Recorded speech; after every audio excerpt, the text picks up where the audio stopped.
Big boss Malayalam season 7 അതിന്റെ prediction ലിസ്റ്റും ഓഡീഷന് select ആയവരുടെ ലിസ്റ്റും ഒക്കെ ആയിരിക്കും നിങ്ങളിപ്പോൾ പ്രതീക്ഷിക്കുന്നുണ്ടാവുക. ഇപ്പോൾ നിലവിൽ യൂട്യൂബിൽ പലരും പറഞ്ഞു കേൾക്കുന്ന പേരുകൾ തന്നെയാണ് ഞാനും ഒഫീഷ്യലായിട്ട് അറിഞ്ഞത്. അതിലൊന്നും ഒരു മാറ്റവും ഇല്ല. ഓഡീഷൻ അതിന്റെ സെക്കൻഡ് സ്റ്റേജിലേക്ക് പോയിട്ടുണ്ട് എന്ന് മാത്രമല്ല, ഓൺലൈൻ ഇന്റർവ്യൂസിൽ നിന്ന് സെലക്ട് ചെയ്ത ആളുകളുമായിട്ട് കൊച്ചിയിൽ വെച്ചിട്ട് ഒരു 2 സ്റ്റേജ് ഓഫ്ലൈൻ ഇന്റർവ്യൂവും നടക്കും എന്നാണ് അറിയുന്നത്. ഈ വരുന്ന ദിവസങ്ങളിൽ ഈ ആഴ്ച തന്നെ അത് തീരുമെന്നാണ് ഞാൻ അറിഞ്ഞത്. ഇതൊരു പ്രോസസ് ആണെന്നേ. നമ്മൾ ഇവിടെ ഇരുന്ന് ഇങ്ങനെ ഇന്നയാള് വരും ഇന്നയാള് വരത്തില്ല എന്നൊന്നും തർപ്പിച്ച് പറയാനായിട്ട് പറ്റില്ല.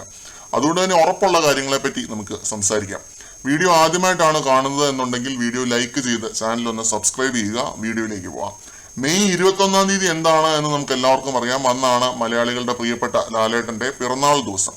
അന്ന് ബിഗ് ബോസ് മലയാളം സീസൺ 7 ഒരു അപ്ഡേറ്റ് നമുക്ക് തീർച്ചയായും പ്രതീക്ഷിക്കാവുന്നതാണ്. കോമണേഴ്സ് ഓഡീഷനുമായിട്ട് ബന്ധപ്പെട്ട ഒരു പ്രോമോ ആയിരിക്കും അത് എന്നാണ് അറിയുന്നത്. ലാലേട്ടൻ അതിൽ ഉണ്ടാവുമോ എന്ന കാര്യത്തിൽ വ്യക്തതയില്ല. ചിലപ്പോൾ വോയിസ് മാത്രമായിരിക്കാം. എങ്ങനെയാണ് എന്നറിയില്ല. കഴിഞ്ഞ സീസണിലൊക്കെ അങ്ങനെയായിരുന്നു. പക്ഷെ ഒരു കാര്യം ഉറപ്പാണ്, മെയ് 21 തീയതി ലാലേട്ടന്റെ പിറന്നാൾ ദിനം മൂവി അപ്ഡേറ്റ്സിന്റെ കൂടെ തീർച്ചയായും നമുക്ക് എന്തെങ്കിലും ഒരു അപ്ഡേറ്റ് പ്രതീക്ഷിക്കാം എന്നാണ് അറിയാൻ ഇടയായത്. നിരാശപ്പെടുത്തില്ല എന്ന് വിശ്വസിക്കാം. മറ്റൊരു അപ്ഡേറ്റുമായിട്ട് വീണ്ടും കാണാം.